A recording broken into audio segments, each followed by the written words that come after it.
Epic Games Store exclusivity remains among the most hotly debated topics amongst games industry enthusiasts. Many feel as though the way Epic has been going about establishing themselves as a competitor to Steam has been ultimately detrimental to consumers in a number of ways. And look, there's no doubt that Epic and developers certainly get to benefit, with Epic benefiting from exclusivity that draws people to their platform, and with developers getting extra funding and a healthy cash infusion, and on top of that, the extra revenue share certainly goes a long way, but plenty of gamers who want to be able to choose the launcher they play their games in, who don't want to deal with Epic Store's severe lack of features, or who prefer to have all of their games under one umbrella, well, they understandably feel rather inconvenienced by all of this. Now, that's not to say that there aren't certain studios who don't have good reason to go with Epic exclusivity, indie developers in particular, because unlike a game like Borderlands 3, which is backed by gaming giants like Take-Two and 2K, and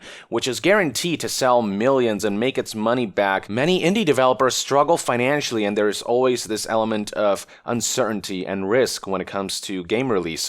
Which is why for a lot of these folks, having that backing from Epic, having that financial fallback goes a long way in allowing them to focus on making the game, rather than being distracted by going into survival mode and focusing on how they're going to make it through month by month. But it stands to reason that given the generally negative disposition towards Epic Store exclusivity, developers who do go that route, they might want to handle such a decision with a certain level of care and grace by communicating with supporters, by helping people understand why they themselves are in a position where such an exclusivity deal might have been necessary. And that's where I feel like a lot of indie developers fell short. And this goes doubly true for this particular development studio going by the name Glumberland, which is currently developing a game called Ooblets. This indie studio is only comprised of two people: Rebecca Cordingley, the creator, programmer, and artist, and her husband Ben Wasser, the game designer, writer, and marketer. Conceptually, it's got some interesting ideas going for it. Described as a cross between Harvest Moon, Pokemon, and Animal Crossing, it's both this life sim game as well as a creature collecting game that aims to combine both genres seamlessly with a sort of very cutesy art style. From the looks of it, it's been a decently successful endeavor among a certain niche crowd, having garnered enough interest to draw over 1,000 supporters to their Patreon page for financial support. But the game has recently incited backlash from their supporters after they announced that they had signed an Epic exclusivity deal, which means that those who were looking forward to buying this game on Steam or GOG will probably have to wait a year. This especially stung given that when previously inquired about Epic exclusivity, the developers assured that the plan was to release the game on Steam. Here's what a Steam user posted on the Ooblets forum. Devs, the game is coming to Steam still, right? With so many indie devs flocking to Epic, I can't help but wonder if one of my most anticipated games of 2019 is still coming to Steam. And for the record, I'm not here to argue with other users whether Epic is saving us all or not. I'm done with that discussion. All I want to know from the devs themselves is whether they're considering an exclusivity deal or not, or if they would in the near future release the game on Epic or Discord and keep it from hitting Steam for months or even a whole year, as I saw developers will be doing with their upcoming game. Would be wonderful if not only I had an answer to this, but the entire community as well. I'm sure I'm speaking for everyone here when I say we value the communication you guys have with us, so please don't let us down by making a deal behind our backs and never addressing it, as I've been seeing other developers doing by completely disregarding Steam and the community they built here. The response that Ooblets developers provided reads, quote, "Sorry for the slow response, but the plan is still to do our initial release on Steam, Xbox, and the Windows Store." So yeah, people were essentially willing to give them a pass if the developers were willing to be openly communicative.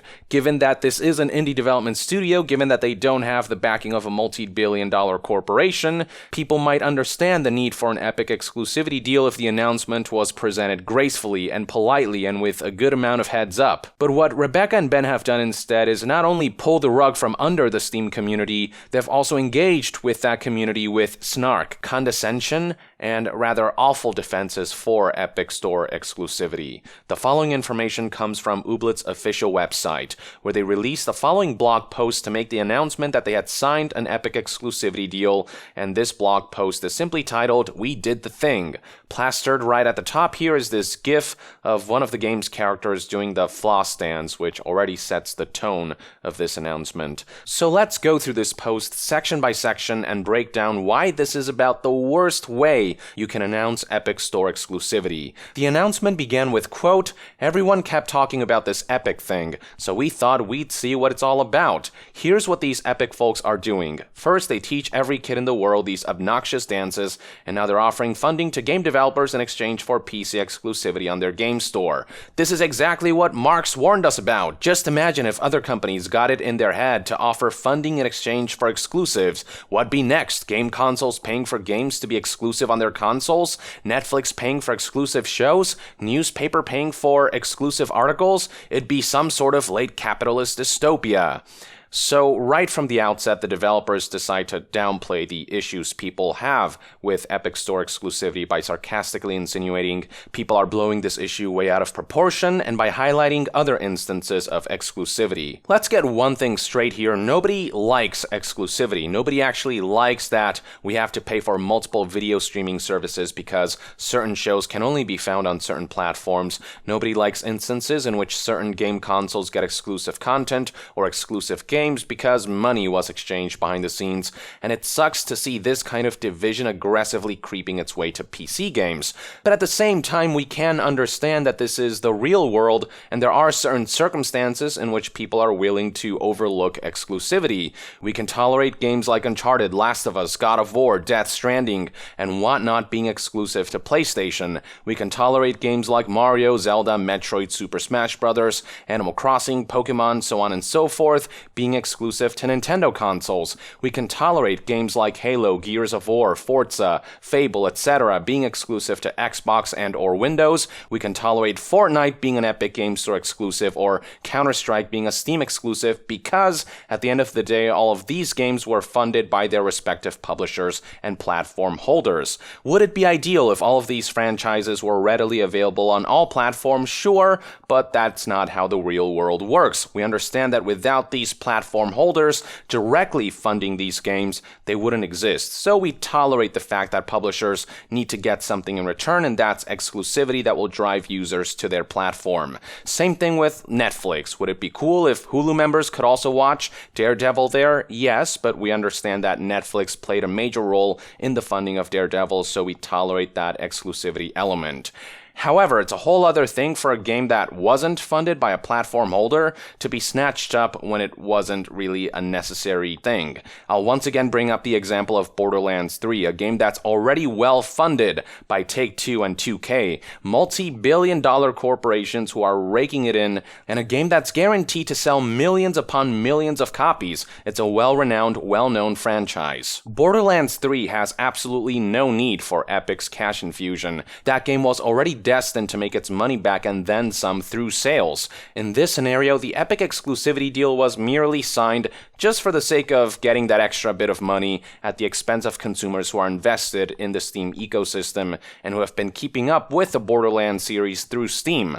Now, when it comes to Ooblets, again, it's more understandable that this indie development studio might feel the need to sign that Epic exclusivity deal because indie devs tend to scrape by financially, so the kind of funding Epic offers could genuinely go a long way. Had the developers merely expressed that and left it at that, had they respectfully explained their circumstances, had they communicated their intentions prior to signing the deal, and had a back and forth, they might have garnered sympathy. People might have been able to understand where they're coming from.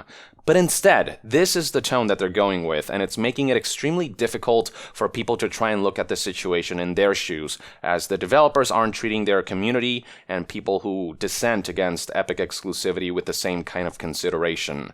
Now, this is just the first few paragraphs of this post. It gets worse. After discussing the nature of the Epic exclusivity deal, confirming they got cash upfront so that they can make the game they always wanted with fewer compromises, the post added this snark remark. block. What it means for you: you'll have to install Epic Games Store if you want to buy Ooblets on PC. I know that's asking a lot, but I believe in you and your ability to download a free thing and create a user account, if you haven't already done so, to play Fortnite, which I know you have.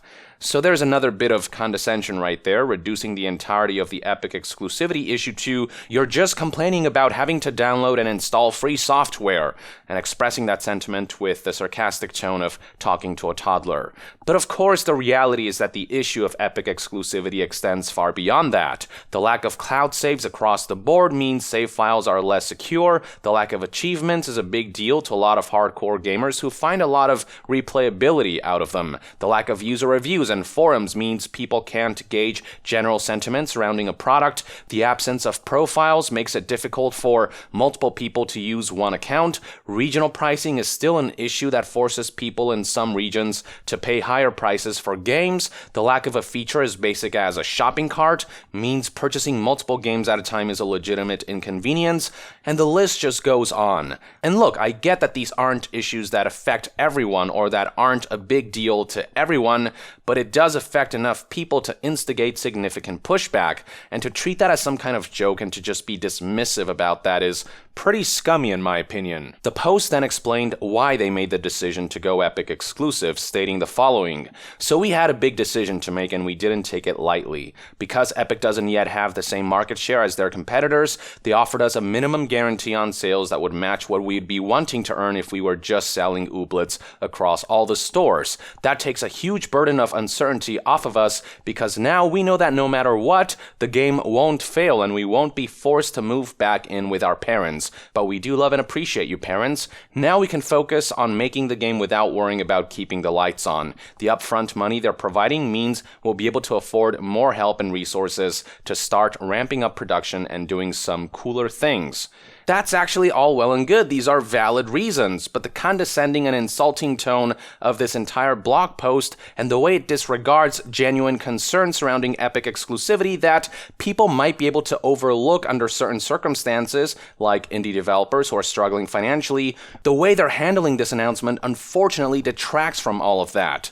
The Post then proceeded by talking about release window for the game and how the Epic exclusivity deal affects this, stating, quote, "We have only ever had the resources for just one programmer, Rebecca, who makes everything, and she also does most of the art, UI, and other stuff on the game.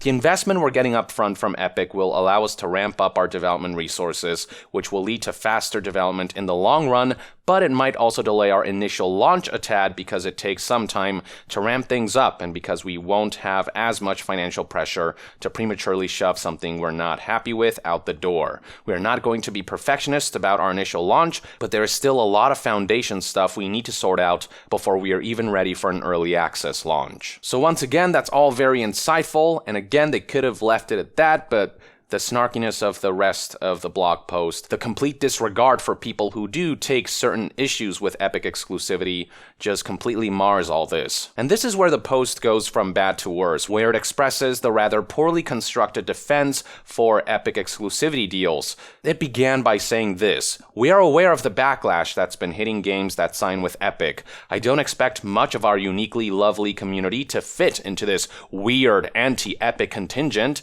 but I figured I'd share our thoughts and have an open conversation about the issues."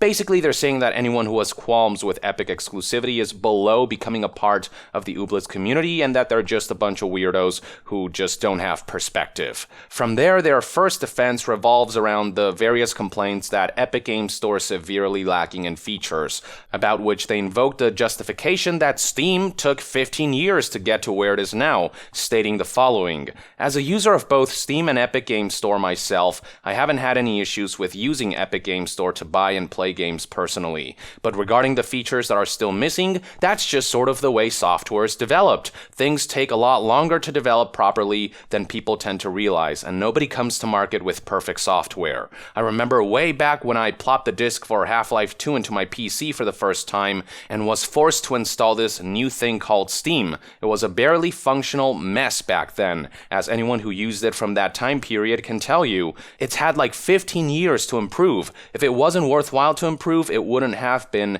and you wouldn't still be using it. I'm sure there's a team of folks working on launcher features for Epic Games Store, but their work depends on the platform being worthwhile from a market share perspective to keep going. This is an excuse that I've heard time and again, and it's quite frankly a cheap cop-out. Yes, Steam took years to get to where it is now, but back then, it was also the first platform of its kind, with this stuff being completely new back then. Fast forward to today, though, and we have seen what a feature-complete PC digital storefront can look like. We have made all this progress and gained all this knowledge over the last 15 years when it comes to game launchers that we can apply today. The floor and standards have been raised over the years.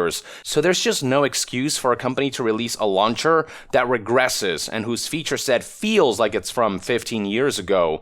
This isn't some startup company we're talking about either. We're talking about Epic, the owner of the most profitable and most popular game in the world right now, Fortnite, as well as the owners of one of the most popular game engines right now, Unreal Engine. They have the manpower, resources, knowledge, and prowess to create a platform that goes toe-to-toe with Steam, but instead of taking their time to finish the software, they rushed their launcher to release in a bare-bones state, which would be less of an issue if they didn't force PC players to endure the platform's Spartan feature set to play certain games. I'm not saying that Epic Games Store won't eventually catch up to Steam in terms of features and whatnot, but as long as it's lacking on that front, it's only natural that consumers who have become acclimated to an objectively superior ecosystem right now will be peeved by being given no choice but to make that shift to an inferior platform.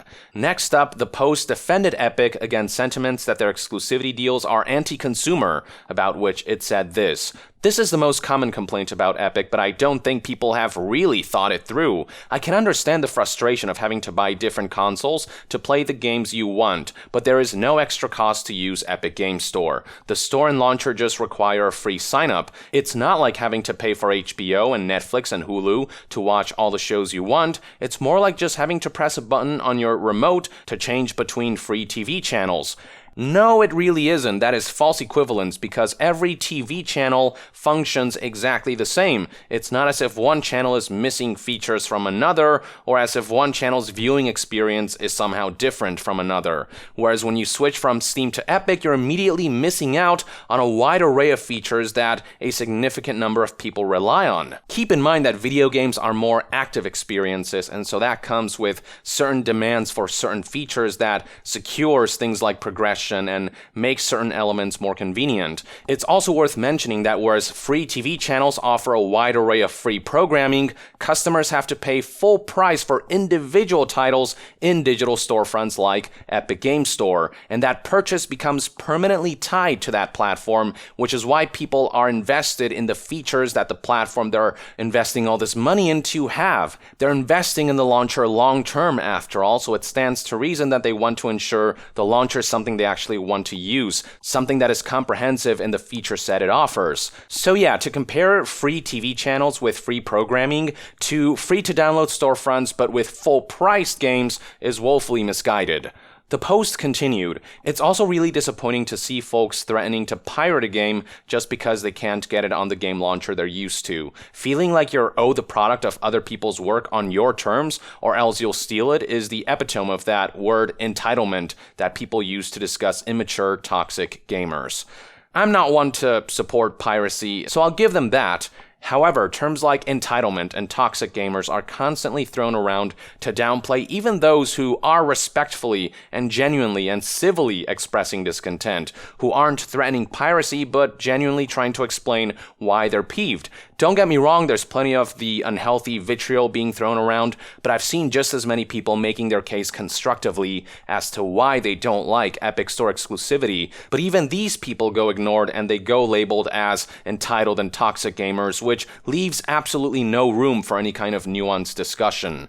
Now, this is where this blog post really starts reaching, stating, quote, "I get the appeal of wanting to seek out things to get angry about. Venting anger is cathartic and natural, but let's have just a little perspective about what we decide to get angry about. Look at the things going on around you and ask yourself if there might be anything just a tad more worthwhile to be upset about. Here are just a few suggestions: climate change, human rights abuse, the new Twitter desktop UI, the last season of Game of Thrones. Those last two were jokes. Please please don't yell at people about them. So let's remember that this is all low-stakes video game stuff we're dealing with here, nothing to get worked up about, and I, Ben Perplams, will be around on our Discord to answer any questions and talk through any concerns or confusion you might still have. What a load of horse shit. This is the kind of statement I'd expect from a corporation, not an indie developer. They're basically saying, hey guys, we're not doing the absolute scummiest thing in the world, it's just video games, so who cares, we don't deserve any anger. This is like if EA were to come out and say, why be mad about loot boxes when poverty and hunger are such greater issues? It's just video game, you guys. Yeah, because people apparently can't be mad about multiple issues at the same time. We apparently can't be peeved about both small things and big problems at different levels simultaneously. Get the fuck out of here with that nonsense. Nobody's saying Epic exclusivity is a worse issue than climate change, human rights, poverty, or all these other much bigger issues, but that doesn't make Epic exclusivity not an issue worth having a discourse about or having negative feelings towards. I can be both extremely concerned about climate change and also have these mixed feelings about Epic Games Store exclusivity. Seriously, what the hell kind of ass-backwards argument is this? If people could just justify their actions by saying, well, there are worse things out there, then everyone would be able to get away with anything. So yeah, as far as the blog post goes, I think you pretty much get the idea. Also worth noting is Ooblett's devs taking a similar tone on the game's official Twitter account by stating this: okay, so we did the thing people get angry about, but maybe don't get angry about it?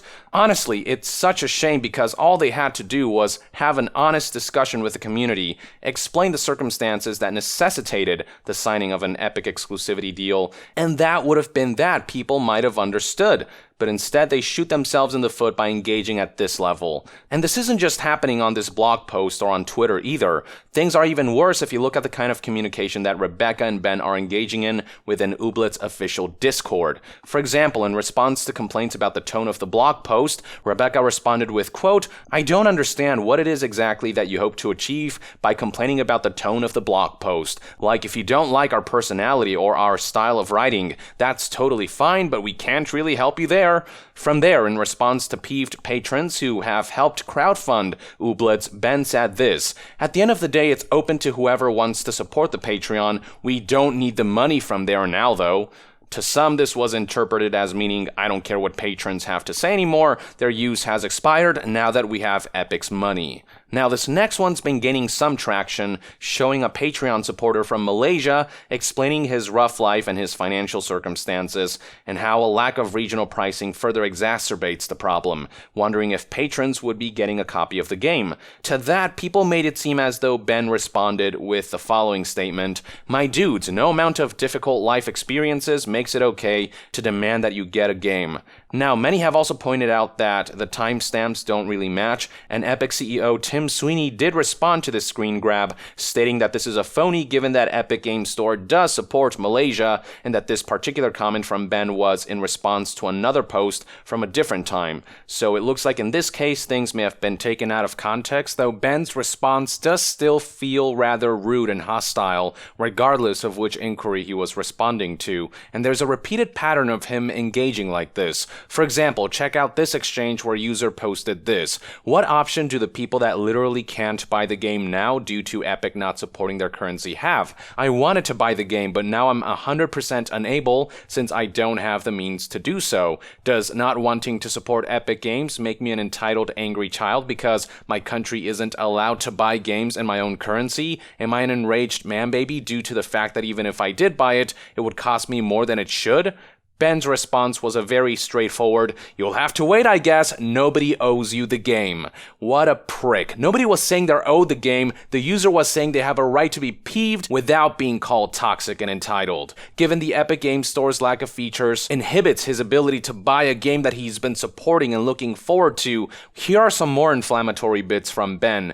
If anything, you guys make me want to rip into gamers more. I think when a lot of the kids here get older and have to get jobs, their idea of what selling out is will change. From there, we have one user pointing out how Epic Games Store doesn't even have a shopping cart, to which Rebecca responded, I don't understand what people use shopping carts for on video game storefronts. then clearly you've never made purchases online, because shopping carts are a feature that's standard in any online store, and they're especially useful during major sales. Speaking of, recall that one instance in which users who purchased multiple games in succession due to a lack of a shopping cart on the Epic Games Store during a sale got their accounts locked because the multiple consecutive purchases were flagged as suspicious activity. So there's also stuff like that to consider.